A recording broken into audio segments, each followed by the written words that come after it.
Olá, meu nome é Letícia, sou coordenadora do curso de Estética Bacharelado do Centro Universitário Claretiano de Rio Claro. Hoje eu vim dar uma dica muito especial para você, aluno, que está prestando o Enem. Minha dica é utilizar dos óleos essenciais para promover um momento de relaxamento, de calma, estimulação de foco, concentração. Os óleos essenciais, eles possuem propriedades terapêuticas como estimulante de foco, calmante, antibacteriano, antisséptico, e os óleos essenciais, eles possuem moléculas que em 22 segundos estão no nosso sistema nervoso central e chegam em todas as nossas células. Então, minha dica é utilizar o óleo essencial de lavanda para dormir, para promover um momento de relaxamento, de calma, e o óleo essencial de alecrim nos dias de estudo, no dia da prova, para promover um estímulo do foco, um estímulo de concentração. Então, minha dica é pingar uma gota na mão do óleo essencial, esfregar e fazer a inalação profunda por 3 vezes.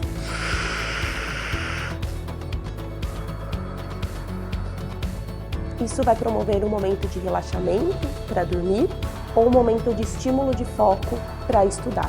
Espero que vocês tenham gostado e que sirva para promover um momento agradável para vocês.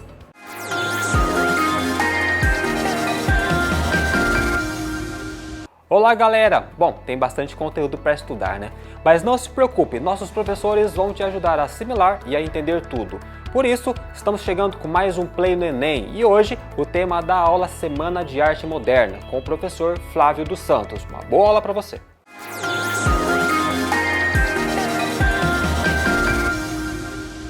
Olá, sejam bem-vindos a mais um Play no Enem. Meu nome é Flávio, sou professor do Claretiano Colégio e hoje estou aqui para falar um pouquinho com vocês sobre a Semana de Arte Moderna de 1922. Uma semana que é marcada pela independência cultural do Brasil, né? Hoje, nesse mês de setembro, nós estamos comemorando 200 anos de independência do Brasil, mas há 100 anos atrás, em 1922, em fevereiro, os modernistas se uniram, se juntaram para uma espécie de proclamação da independência artística e cultural brasileira. Então, antes de nós começarmos a falar um pouquinho dessa semana de 1922, na próxima tela aqui, nós vamos falar um pouquinho sobre as mudanças que aconteceram no mundo e, obviamente, essas mudanças influíram, né, provocaram mudanças, provocam sempre mudanças na arte. A trajetória da arte, ela se define sempre, né, de acordo com o contexto cultural, político, econômico.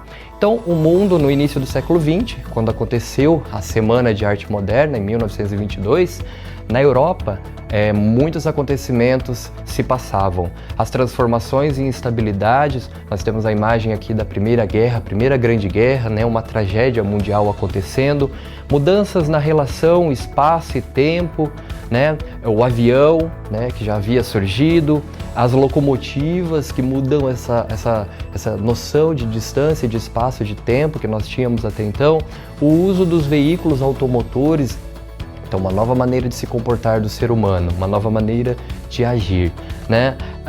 A utilização de novos meios de comunicação, o telégrafo, o telefone, então muitas mudanças comportamentais aconteciam na Europa e no mundo. Em especial, eu destaco a universalização da fotografia. Temos uma imagem aqui da fotografia. Por quê? Porque a fotografia é uma arte e aí agora a gente tem a fotografia fazendo o papel da mímese aristotélica, né? Captando a realidade. Então, as outras obras de arte, né? As pinturas, as esculturas, elas vão buscar novos caminhos, novas direções.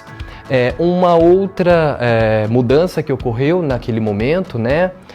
O afastamento da influência greco-romana. E aí, novas influências surgem, a influência, né, dos povos africanos, da cultura africana, da cultura asiática, chega também a esses povos. Na próxima tela, nós vamos observar que todas essas mudanças artísticas, elas deram origem ao que a gente chama de vanguardas artísticas europeias. Essas vanguardas, né, como o próprio nome já diz, né, elas originaram diante de todas as mudanças que estavam acontecendo no mundo, né, essas mudanças contextuais que eu acabei de apresentar, né, e elas tinham, como o próprio nome já sugere, né, elas vão à frente. Diferente da retaguarda, que se posiciona atrás, as vanguardas, elas avançam e avançam em relação à destruição de modelos consagrados, né, a arte neoclássica. Novas formas de expressão são buscadas também por esses artistas vanguardistas que atuavam na Europa. A fotografia, né, já dissemos anteriormente, ela busca agora registrar a realidade, né? Faz um retrato, um recorte da realidade. Portanto, as outras manifestações artísticas abre-se mais possibilidades para que elas ocorram. Então não é preciso mais reproduzir a realidade. Essa obra Bapuru de Tarsila do Amaral, né, ela traz uma nova interpretação da realidade. Vejamos que nós não estamos mais presos à figurativização. Nós temos a paisagem, o homem, as cores do Brasil, mas a figurativização não tem mais. Então esses são os antecedentes. Vamos ver na próxima tela aqui. Uma das vanguardas modernistas é o futurismo. O futurismo, ele vangloria a velocidade, ele vangloria as máquinas, o progresso. Ele propõe, inclusive, né, em favor desse avanço, né, de ir adiante, que o passado seja destruído. Inclusive, museus e livros deveriam ser destruídos, segundo a proposta desses artistas, né? Esses artistas são acusados, inclusive, por alguns, por serem artistas fascistas, né? Porque eles propõem a guerra como higiene para o mundo. Então são artistas que negam o passado em favor de novas mudanças. Essa obra que apresento aqui, né, do Umberto Boccioni, ela apresenta o ser humano muito mais próximo de uma máquina do que propriamente de um ser humano, né? O metal utilizado, as formas, né? Os movimentos, a ideia de velocidade, ela pode ser percebida por intermédio dessa escultura. Uma outra vanguarda modernista, no próximo slide, nós vamos ver agora, é o expressionismo. Vejamos uma obra famosa do artista Munch, né? Aqui nesta obra a gente não tem a figurativização mais, nós temos um exagero de subjetividade. O eu, o sujeito que se expressa, que mostra sua dor nessa obra, O Grito, né, ele revela um pessimismo imenso, né? O mundo estava muito conturbado, prestes a iniciar uma primeira guerra, a Grande Guerra Mundial. Então essa dor ela se espalha por toda a obra. Veja que o conceito tradicional de belo, né, dos artistas neoclássicos, ele é rompido totalmente, né? Então nós não temos a beleza, nós não temos o equilíbrio, as cores, elas são cores muito fortes, muito intensas, isso é próprio do expressionismo. A próxima vanguarda que a gente vai ver, que acontecia lá na Europa também, é o cubismo. A palavra-chave do cubismo é a fragmentação. Essa obra, famosa obra de Pablo Picasso, ela revela várias perspectivas visuais de um mesmo objeto. Então a gente tem a perspectiva de tridimensionalidade, né, da arte neoclássica rompida. Era esse o interesse das vanguardas europeias, romper com os padrões de arte clássica que aconteciam até então. Elementos se sobrepõem, são simultâneos, os objetos, né, as formas geométricas, elas se interceptam dentro dessa obra de Pablo Picasso. Vejamos que um mesmo objeto, né, um objeto agora aqui, ele não é mais figurativizado e agora ele é apresentado como o artista o pensa. Uma outra vanguarda, né, apresentada no próximo slide, ela é a mais radical, que é o dadaísmo. O dadaísmo é a irracionalidade. Por que irracionalidade? Nós estávamos num mundo em guerra, né? Então a primeira grande guerra, então esse movimento ele apresenta-se como um protesto, né? Um protesto contra os horrores em relação à Primeira Guerra Mundial. E a falta de lógica, a falta de razão é apresentada. Esse movimento, ele era contrário, por exemplo, às regras, às tradições, a qualquer definição de arte. E aí esse movimento busca o aleatório como uma estratégia para a composição de sua arte. Vejamos essa obra, né, que se intitula A Fonte, como ela é provocativa. Nós tiramos o valor utilitário de um mictório e, no lugar de uma fonte, uma obra clássica, uma obra valorizada tradicionalmente, a gente apresenta um mictório. Até hoje, esse tipo de arte não é considerado arte por muitos. Veja, é uma provocação a todos os padrões de arte, né, determinados até então. O próximo slide, ele apresenta o surrealismo, mais uma vanguarda europeia. Essa vanguarda ela é composta, ela inicia-se com alguns dissidentes do movimento anterior apresentado, o dadaísmo. E essa vanguarda, ela valoriza a imaginação, a fuga daquilo que é automático, a atmosfera onírica, a alucinação. Esse quadro do Magritte, por exemplo, ela foge da razão proposta, sugerida pelos artistas neoclássicos. Vejamos que o eu, o sujeito, ele se olha no espelho nessa obra, no entanto, ele não vê a própria face, ele vê as suas costas. Então, percebam, as mudanças que aconteciam em toda a Europa, no mundo todo, muita conturbação provoca claramente mudanças nas artes. E vamos ver agora no próximo um pouquinho do Brasil. Nós não chegamos ainda na Semana de Arte Moderna, mas essas mudanças contextuais que estavam acontecendo no mundo todo, obviamente chegaram ao Brasil. Um Brasil que no início do século XX vinha se industrializando. Um Brasil cuja São Paulo crescia, começava a crescer com seus arranha-céus.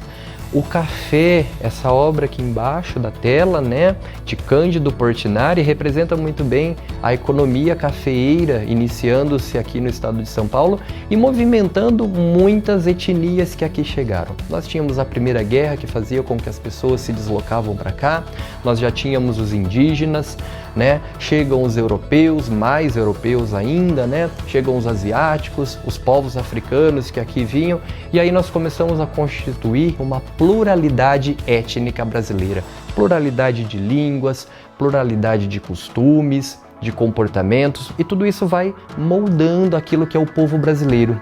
Porém, nós ainda não tínhamos representado isso na arte, por isso nós temos a importância dessa semana de 1922.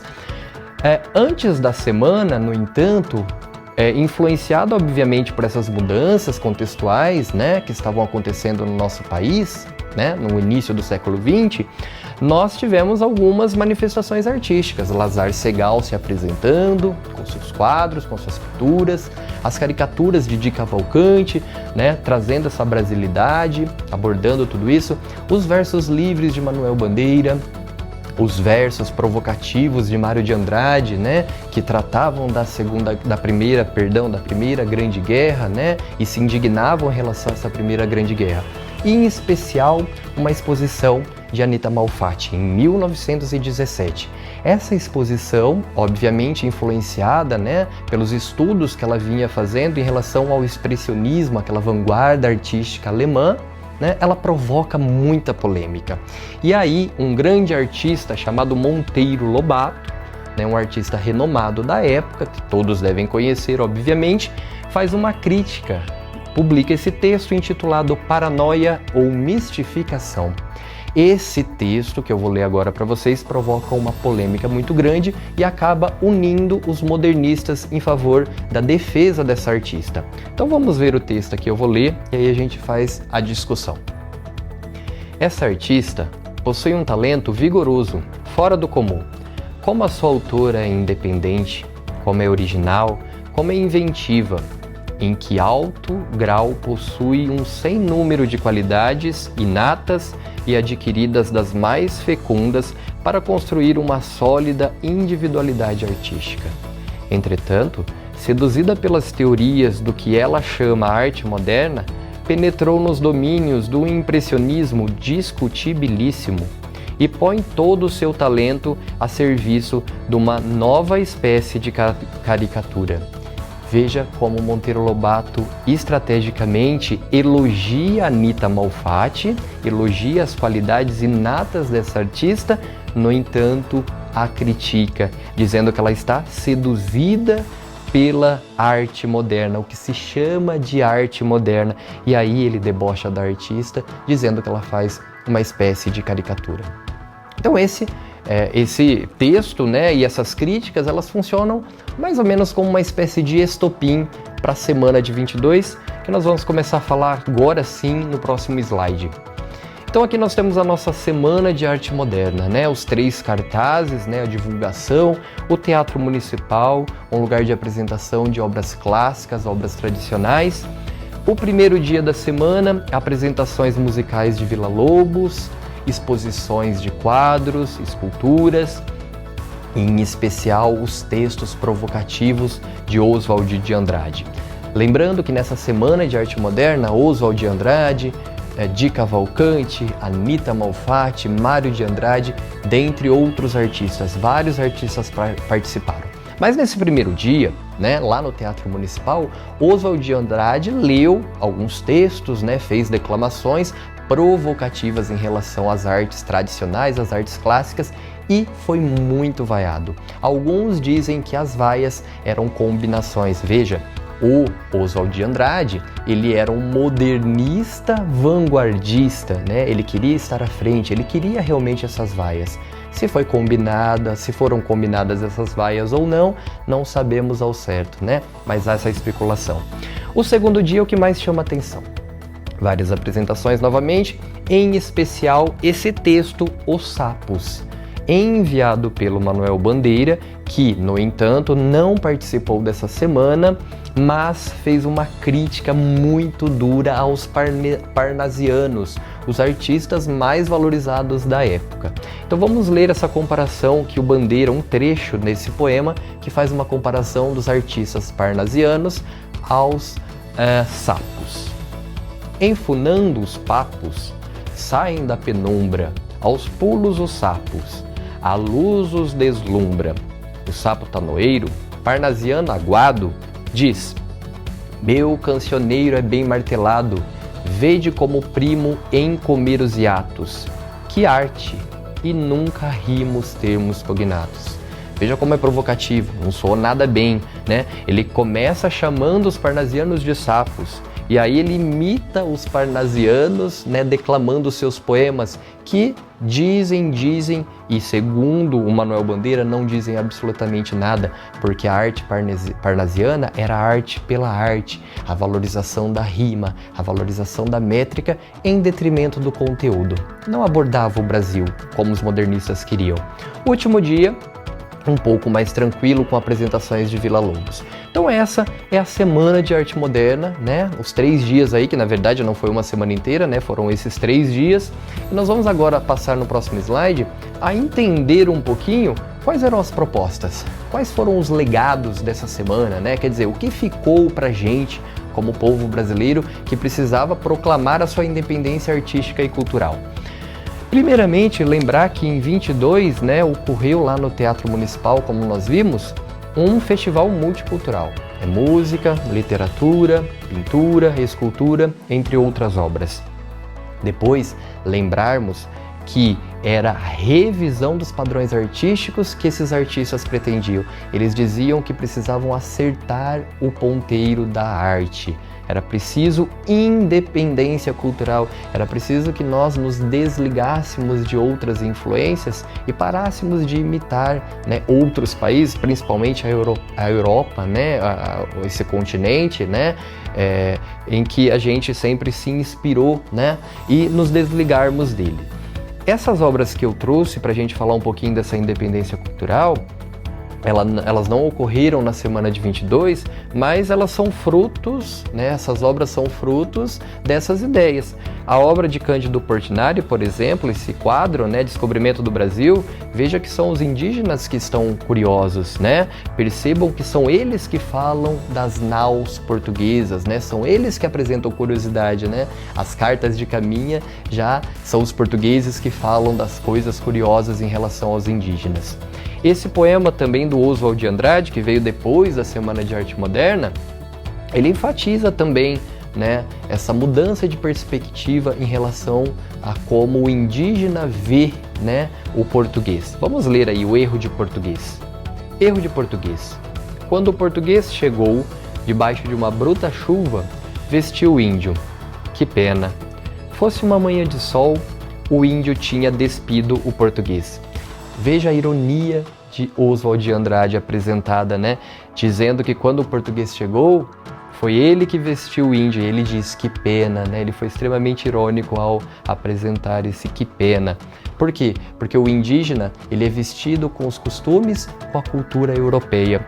Quando, né, se fosse uma manhã de sol, uma manhã boa, seria o contrário, né? Seria o indígena que despiria o português, né? Seria o português, né? O português que deveria assumir, né, a tradição, a cultura, né, indígena, e não foi assim que aconteceu na nossa colonização. Nesse próximo slide agora nós vemos aqui, né, podemos perceber mais uma proposta dos modernistas, que é a liberdade de criação. Liberdade formal, os versos são livres, podem ser livres agora, né? Não precisam mais ser apenas metrificados, né? Na pintura também, a liberdade, né, em produzir quadros que não precisam apenas figurativizar, né, os objetos, eles podem inclusive deformá-los. Uma fuga, um ataque à tradição clássica, né? Um anti-academicismo, quer dizer, vamos nos afastar da arte clássica. Esse poema Poética, que também é fruto do que aconteceu lá na semana de 22, né? Ele veio posteriormente, publicado por Manuel Bandeira, ele vai abordar um pouquinho, metalinguisticamente, essas mudanças propostas, né? Vou fazer a leitura. Estou farto do lirismo comedido, do lirismo bem comportado, do lirismo funcionário público com livro de ponto, expediente, protocolo e manifestações de apreço ao senhor diretor. Estou farto do lirismo que para e vai averiguar no dicionário o cunho vernáculo de um vocábulo. Quero antes o lirismo dos loucos, o lirismo dos bêbados, o lirismo difícil e pungente dos bêbados, o lirismo dos claus de Shakespeare. Não quero mais saber do lirismo, que não é libertação. Então veja que ele nega qualquer lirismo que não seja a libertação. Veja que ele nega o lirismo funcionário público, ou seja, aquele lirismo aprisionado às amarras da razão clássica. Então essa é uma proposta, um legado deixado pelos modernistas da semana de 22. No próximo e último slide, nós vamos ver, de repente, o mais interessante, né? A brasilidade abordada pelos modernistas. Por quê? Porque eles vão trazer à tona o coloquialismo, o prosaísmo, ou seja, a arte cotidiana, o cotidiano para dentro da arte. Escrever como se fala. Nacionalismo, uma pluralidade étnica brasileira. Primitivismo, valorização da cultura popular, da simplicidade do povo brasileiro. Tudo isso com muita leveza, com muito humor. Esse poema do Oswald de Andrade, que também surgiu após a semana de 1922, ele explicita muito bem esses valores que trazem o brasileiro de verdade, tal como ele é, né? Que era essa uma das propostas, uma das grandes propostas da semana de 22 e dos modernistas que vieram depois. Vamos fazer a leitura dele. Vício na fala. Para dizer em milho, dizem mil. Para melhor, dizem mió. Para pior, pior. Para telha, dizem teia. Para telhado, dizem teiado. E vão fazendo telhados. Então esse é o novo telhado que é proposto pelos modernistas da semana de 22. Um telhado cuja casa, né, seja verdadeiramente do povo brasileiro, né, que rompe com a tradição clássica e traz o brasileiro tal como ele é. Então, nesse momento, espero que tenham gostado, que tenham aprendido um pouquinho, que aprendamos juntos ainda e agradeço e até uma próxima. Obrigado.